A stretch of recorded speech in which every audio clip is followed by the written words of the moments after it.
The Home Secretary, Priti Patel, has announced a new national fast-track scheme to promote black and ethnic minority officers to senior roles.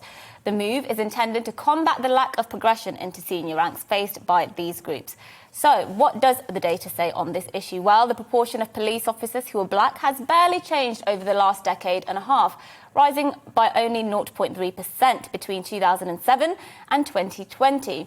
This is despite black people making up more, around double that in the general population, around 3.3% at the 2011 census.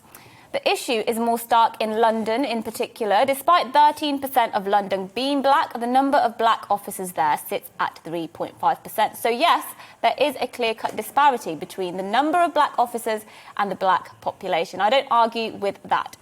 But before we get sucked into the diversity and inclusion vortex, let's ask ourselves, what problem exactly are we trying to solve? If the problem to solve are the issues relating to crime within black communities, then I don't see how a few more black superintendents is the answer. I can think of a few problems concerning policing when it comes to black communities. How about the fact that young black people are disproportionately stabbed and killed on the streets and do more of the stabbing?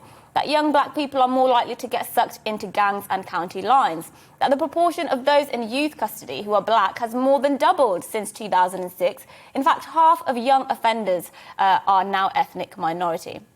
How about the fact that, according to the official survey of mental health in England, black people are more likely to be using illicit drugs than any other ethnic group?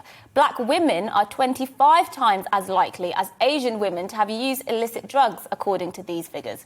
That's before you even get to the much publicised issues on stop and search.